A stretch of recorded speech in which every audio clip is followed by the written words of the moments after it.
Hello everyone, कैसे हैं आप सब। आज हम बात करेंगे एडमंड स्पेंसर का बहुत ही इम्पोर्टेंट वर्क है फेरी क्वीन के बारे में। ये एडमंड स्पेंसर का मास्टरपीस माना जाता है और ये 2 पार्ट्स में पब्लिश हुआ था। 6 बुक्स हैं इसकी टोटल।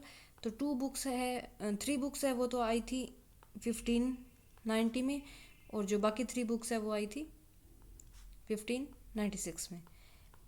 जो किंग आर्थर और उनके नाइट थे, 12 नाइट्स थे, उन पे बेस्ड है ये स्टोरी। एक तरह से इन्फ्लुएंस वहाँ से लिया गया है। किंग आर्थर और उनके जो राउंड टेबल के नाइट्स थे उनसे रिलेटेड है, क्योंकि इसमें एडमंड स्पेंसर ने एक तरह से 12 बुक्स लिखने का प्लान किया था, लेकिन वो 12 कंप्लीट नहीं कर पाए थे। उन्होंने सिर्फ 6 कंप्लीट की थी और 7th शुरू ही की थी, तो उनकी डेथ हो गई थी। तो ये इनकम्प्लीट वर्क है। और किंग आर्थर को इनमें इसमें बहुत मेंशन किया गया है, दिखाया गया है। क्वीन एलिजाबेथ को दिखाया गया है। तो शुरू करते हैं। The Faerie Queene written by Edmund Spenser in the late 16th century is an allegorical tale created to teach its readers how to live up to the 6 virtues Spencer explore in each book। इसमें क्या है, हर एक book में एक विर्चू को दिखाया गया है। Instead of providing an instruction booklet about how to lead a sinless life, इसमें इंस्ट्रक्शन नहीं प्रोवाइड की गई है कि हमें सिनलेस लाइफ कैसे लीड करनी चाहिए। बस एक पोर्ट्रेल दिखाया गया है जो नाइट्स हैं उनके थ्रू। तो इसमें हर एक बुक में हर एक नाइट होता है, वो एक उसकी एक अलग क्वालिटी दिखाई गई है और वो एडवेंचर पे जाता है। Spencer portray each virtue and wise through the night's quest. The Fairy Queen is divided into 6 books, each one dedicated to a specific virtue: holiness, temperance, chastity, friendship, justice and courtesy. तो सबसे पहले बात करते हैं book 1 की। तो book 1 dedicated to virtue of holiness, follow the adventure of red cross knight. तो book 1 में रेड क्रॉस नाइट होता है और वो होलीनेस को रिप्रेजेंट करता है। तो आप जैसे क्वेश्चन बहुत आते हैं कि 3rd बुक में क्या है, 2nd बुक में क्या है, या चेस्टिटी को कौन प्रेजेंट करता है, टेम्परेंस को कौन प्रेजेंट कर रहा है, फ्रेंडशिप को कौन रिप्रेजेंट कर रहा है, इस तरह से। तो इनको आप याद करना। जैसे रेड क्रॉस होता है वो जो जीसस का क्रॉस होता है, उससे रिलेट कर लो, और वो होलीनेस के लिए ही एक तरह से रिप्रेजेंटेशन होता है। तो रेड क्रॉस नाइट और holiness. Who represents the virtue of holiness. He encounters the deceptive Duessa. Duessa क्या होता है? Duessa को ऐसे भी क्वेश्चन आ सकता है कि Duessa कौन सी बुक में है। तो Duessa को एक मीनिंग इसके नाम से ही समझ लो कि ड्यू एक तरह से duplicate. He encountered the deceptive Duessa, Archimago and the House of Pride. The virginal Una who represented truth. तो ऊना होती है वो एक तरह से ट्रूथ की रिप्रेजेंटेटिव होती है। Initially aids to red cross knight in his journey. तो ये शुरू में जो रेड क्रॉस नाइट होता है उसको गाइड करती है, एक तरह से हेल्प करती है। और ऊना के पेरेंट्स को एक मॉन्स्टर ने एक तरह से मॉन्स्टर ने नहीं, ड्रैगन ने पकड़ के रखा हुआ है, प्रिजन किया हुआ है उनको। Red Cross Knight in his journey. However, after his encounter with the monstrous error and her cannibalistic offspring, the Red Cross Knight wanders away from his guiding light and proceeds into an illicit relationship with the deceptive Duessa, whose very name means duplicity. तो एक तरह से डूसा उसको अपने जाल में फंसा लेती है, डुप्लीकेट होती है वो। तो एक तरह से उसको पहचान नहीं पाता है। तो बाद में जो ये उन्ना होती है, उन्ना और किंग आर्थर जाते हैं। तो ये जो ड्यूसा होती है वो उसको Lucifera, the female representation of Saturn, वहाँ ले जाती है हर कोर्ट ऑफ सिन में। एक तरह से ल्यूसीफेरा के कोर्ट में, जो कोर्ट ऑफ सिन है वहाँ पे ले जाती है। और ये फीमेल ल्यूसीफेरा है, ये फीमेल रिप्रेजेंटेशन होती है सैटर्न की। Idleness followed by gluttony, lechery, avarice, envy and wrath. The knight's ignorance causes him to consummate with Duessa, leaving him too weak to fight the giant Orgoglio. Orgoglio से वो नहीं लड़ पाता है, क्योंकि ड्यूएसा से कंज्यूमेट होने के बाद उसकी जो स्ट्रेंथ है वो ख़त्म हो जाती है, वो बहुत वीक हो जाता है। पर जब ऊना और प्रिंस आर्थर आते हैं उसको रेस्क्यू करने के लिए, नाइट को रेस्क्यू करने के लिए, तो ऊना एक तरह से रिवील करती है उसकी ट्रू आइडेंटिटी है जो ड्यूएसा की। और redeem the Red cross Knight by taking him to the House of Holiness after his triumphant battle over the monster Despair with renewed strength. तो एक तरह से वो उसको वहाँ से निकाल लेती है, या जो ड्यूएसा की ट्रू आइडेंटिटी है वो रिवील कर देती है। तो फिर ये नाइट होता है, इसको अपनी नई स्ट्रेंथ वापस मिल जाती है। The Red cross Knight defeats the dragon that held Una's parents imprisoned. तो ये फिर वो उस ड्रैगन से लड़ते हैं जिस ड्रैगन ने उन्ना के पेरेंट्स को प्रिजन किया हुआ था और उनको छुड़ा लेता है। फिर बात करते हैं बुक टू में। बुक टू में मतलब अनदर नाइट होता है, वो अपनी एक अनदर एडवेंचर पे जाता है, एक ही नाइट कई एडवेंचर भी करता है। Book second shift to the point of view Sir Guyon who represents the virtue of temperance. तो क्वेश्चन इस तरह से आ सकता है कि सर ग्यू है वो कौन से विर्च्यू को रिप्रेजेंट करते हैं, टेम्परेंस को। तो इसको याद करने के लिए ग्योन मतलब क्यों, क्यों गुस्सा क्यों आया, टेम्परेंस गुस्सा, तो गुस्सा क्यों आया मतलब Sir Guyon who represents the virtue of temperance. मतलब किसी भी तरह से आप अपनी मर्जी से भी कुछ बना सकते हो, रिलेट करके याद रखोगे तो लॉन्ग टाइम तक आपको याद रहेंगे, भूलेंगे नहीं, कंफ्यूज भी नहीं होगा, मिक्सअप भी नहीं होगा। His major heroic act is destroying the power of bliss controlled by Acrasia and evil. ये एक्रेशिया एक इविल विच होती है जो मेंस को अट्रैक्ट करती है अपनी ओर से और फिर उनको मैजिकली ट्रांसफॉर्म कर देती है बीस्ट में। तो Sir Guyon devotes himself to destroying the witch and her bower. तो ये इस विच को डिस्ट्रॉय करने के लिए डिवोटेड होते हैं। Accompanied by knight Palmer and Prince Arthur, Guyon encounters many beasts and adventures on the journey to the island. He gets into skirmishes with characters like the evil knight brothers Firochals and Simocales, the beast Mammon, and a group of violent men attacking a castle. Additionally, he must forge through the dangerous waters and confront the monster of the Gulf of Greediness. तो एक monster होता है gulf of greediness, तो उससे भी ये लड़ता है। Fight off the wild beast on the island and ignore the seductive woman two of the island. Eventually they find Acrasia. तो ये फिर एक्रेशिया को एक तरह से फाइंड आउट कर लेते हैं। एक्रेशिया कौन थी, वो इविल विच थी। ये कई मॉन्स्टर को हराता हुआ आगे बढ़ता जाता है, फिर वहाँ पे इसको एक्रेशिया मिलती है, तो ये एक्रेशिया को नेट से बांध देते हैं और उसको भी डिस्ट्रॉय कर देते हैं।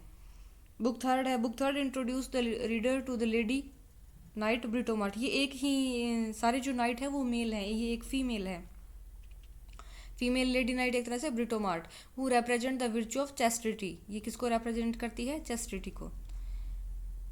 And is on a quest to find her beloved Artegall. ये क्या होता है, ब्रिटोमार्ट होती है मैजिक मिरर में एक मैन को देखती है, उसका चेहरा देखती है आर्टिगल, तो उसी से उसको प्यार हो जाता है, ये लगता है कि ये इसका ट्रू लवर है, तो ये उसको फाइंड आउट करने के लिए क्वेस्ट पे निकल जाती है।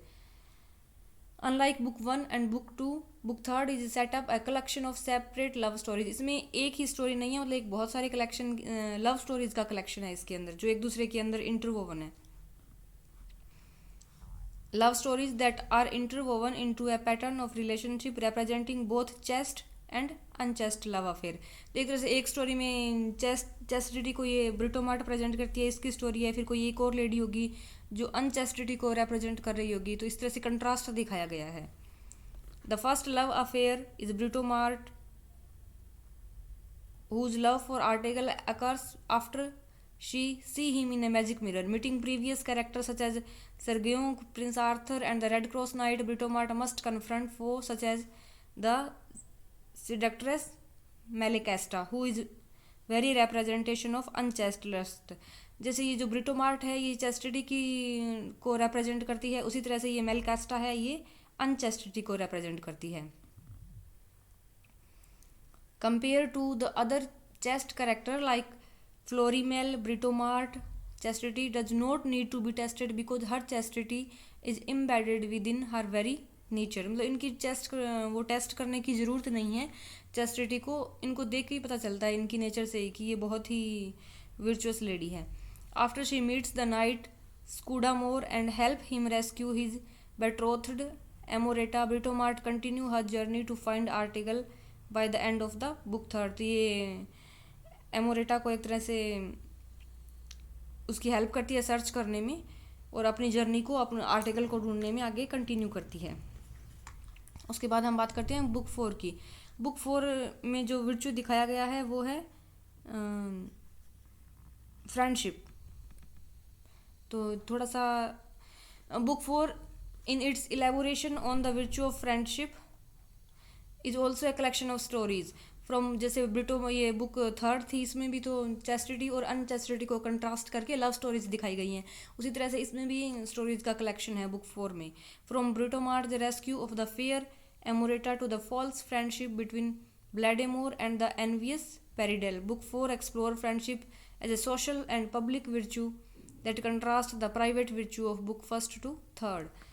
तो इसका थोड़ा सा पार्ट मैंने नीचे ऐड किया है, वो इम्पोर्टेंट था इसलिए. बुक फोर्थ है वो focuses partly on Cambell and Triamond. ये होते हैं कैंपबेल और ट्राइमोंडी, ये एक तरह से फ्रेंडशिप को रिप्रेजेंट करते हैं. तो फ्रेंडशिप के नाम से आपको वैसे ही याद रहेगा कि दो लोग होंगे, कैंपबेल और ट्राइमोंडी दो होंगे, तो वही फ्रेंडशिप को रिप्रेजेंट करेंगे. Who embody the virtue of friendship. When Campbell hold a tournament to find a man worthy of marrying his sister, ये एक टूर्नामेंट ऑर्गेनाइज करते हैं अपनी जो सिस्टर होती है कैनेंसी, उसके लिए लड़का फाइंड आउट करने के लिए कि किसके साथ वो शादी करेगी. तो 3 ब्रदर्स होते हैं, प्राइमोंड, डायमोंड और ट्राइमोंड. तो वो तीनों आते हैं. Cambell slays Priamond and Diamond and their souls get transfer to Triamond. तो who manage to hold his own against Canacee in marriage. तो फिर ये ट्राइमोंड से इसकी मैरिज करवा देते हैं. और having earned Cambell's respect Triamond and Cambell become great friend. और ये दोनों बहुत अच्छे फ्रेंड बन जाते हैं. With Cambell even marrying Triamond sister Cambina. तो एक तरह से कैम्पबेल की सिस्टर के साथ ट्राइमोंड शादी कर लेता है और ट्राइमोंड की सिस्टर के साथ कैम्पबेल, और ये दोनों बहुत अच्छे फ्रेंड बन जाते हैं. तो जो बुक 4 है उसमें फ्रेंडशिप को दिखाया गया है, फ्रेंडशिप की चैस्टिटी को रिप्रेजेंट किया गया है. When Britomart proves to be Amorita's knightly champion in a battle to preserve Amorita's chastity, the two women express their true friendship through their devotional commitment. On the other hand, character like Blandemore and Peridel become the illustration of a destructive. ये जो ब्लैंडेमोर और पेरिडेल है, ये एक तरह से इनमें friendship नहीं दिखाई गई है, तो ये डिस्ट्रक्टिव फ्रेंडशिप है इनकी. और एमोरेटा और जो ब्रिटोमार्ट है उनको एक तरह से ट्रू फ्रेंडशिप दिखाया गया उनके बीच में. और ये जो कैम्पबेल और ट्राइमोंड है इनके बीच में भी ट्रू फ्रेंडशिप दिखाया गया है. Such representation of true and false friendship become interwoven in a book that continue the exploits of the chaste character introduced in book 3rd. अब बात करते हैं हम बुक 5 की. Book 5 return to Artegall. Artegall था वो ब्रिटोमार्ट ने जिसको मैजिक मिरर में देखा था और उसको फाइंड आउट करने के लिए वो क्वेस्ट पे निकलती है, उसी आर्टिगल का है ये adventure. He travels with Artegall. एक तरह से ये जो है वर्च्यू ऑफ जस्टिस को रिप्रेजेंट करता है आर्टिगल. तो जस्टिस एक आर्ट है, मतलब आर्ट से ही आप इसको याद रख लीजिए कि जस्टिस दिलाना कोई आसान काम नहीं है, हर कोई नहीं दिला सकता है जस्टिस. जस्टिस एक आर्ट है, तो आर्ट से आर्टिगल इस तरह से रिलेट कर लीजिए. ये याद करना आपके लिए काफ़ी इजी रहेगा और लॉन्ग टर्म तक याद रख पाएंगे. Artegall adventure as he travel with Talus to rescue Irena from her captor Grantorto. Grantorto ने एक तरह से एरिना को कैप्चर किया हुआ था और ये जस्टिस वर्च्यू ऑफ जस्टिस को रिप्रेजेंट करता है Artegall. Artegall adventure begins after he receive his quest from the Faerie Queene. Faerie Queene मतलब ग्लोरियाना या जो भी एलिजाबेथ फर्स्ट को इसमें बताया गया है. After encountering a squire and a knight named Sanglier fighting over a lady. एक नाइट होता है, एक स्क्वायर होता है, वो एक लेडी के लिए फाइट कर रहे होते हैं. तो जो आर्टिकल होता है वो अपने इंटेलिजेंस से, अपने माइंड से एक तरह से जज करता है कि कौन ट्रूली उस लेडी को लव कर रहा है. By defeating various foes Artegall extends his just hand cross the kingdom into. वो मतलब एडवेंचर करता जाता है और फिर एक किंगडम में पहुंचता है, Mercilla's court, where prince Arthur and Artegall help maid Samient. तो वो मेड सेमियंट की हेल्प करती हैं. प्रिंस आर्थर और आर्टिकल जो इविल किंग और क्वीन होते हैं सोल्डन और एडिसिया, उनको डिफीट करके. और वहाँ पे वो ड्यूएसा जो डुप्लीकेट होती है शुरू में आई थी, ड्यूएसा ट्रायल और एग्जीक्यूशन ओवर हर मैनी. तो इसने बहुत क्राइम किए थे, तो वहाँ पे इसका ट्रायल चल रहा होता है और इसको एग्जीक्यूट कर दिया जाता है. और आर्टिकल की जो क्वेस्ट होता है वो फिनिश हो जाता है. रेस्क्यूइंग एरिना को वो रेस्क्यू करवा लेते हैं. एरिना को कैप्चर किया हुआ था ग्रैंटोरेटो ने, मॉन्स्टर था ये.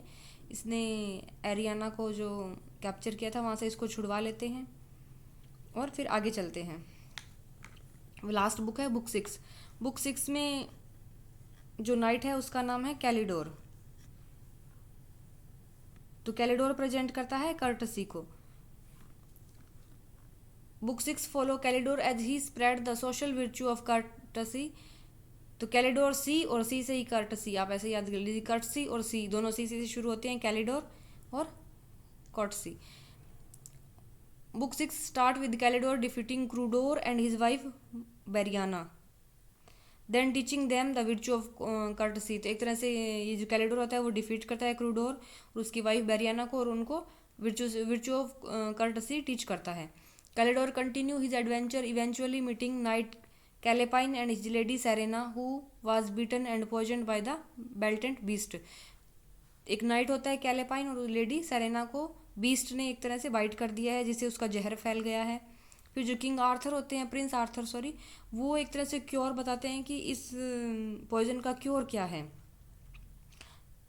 तो इसका क्योर क्या होता है? The cure to the Blatant Beast is poison is the combination of virtue, self control and forthrightness. Calidore rescue his rival Coridon from a brigand and defeat the Beltant Beast's scandalous mouth by binding it together. Courtesy, which is contrasted to the personification of disdain and scorn, is able to beat the Beltant Beast, but it is also suggested that it cannot kill the beast for good. Beast को मारता नहीं है, एक तरह से उसको defeat कर देता है, हरा देता है उसको। तो यही 6 बुक्स थी। इसमें जो मेन कैरेक्टर है, मेजर कैरेक्टर है, वो है रेड क्रॉस नाइट जो हॉलीनेस को प्रेजेंट करता है, सरग्यू जो टेम्परेंस को, ब्रिटोमार्ट द हीरो, ये एक तो हीरोइन ही होती है समझो, लेडी नाइट होती है ब्रिटोमार्ट, ये बुक 3rd में है, और चेस्टिटी को रिप्रेजेंट करती है। आर्टिगल ये ब्रिटोमार्ट के बिलव्ड होते हैं और जस्टिस को रिप्रेजेंट करते हैं। कैलिडोर ये कर्टसी को प्रेजेंट करते हैं। तो समरी हो गई है फेरी क्वीन की, और ये बहुत इंपॉर्टेंट वर्क है एडमंड स्पेंसर का। Thank you for watching. अगर आपको वीडियो अच्छा लगे तो please like and subscribe the channel. Thank you for watching.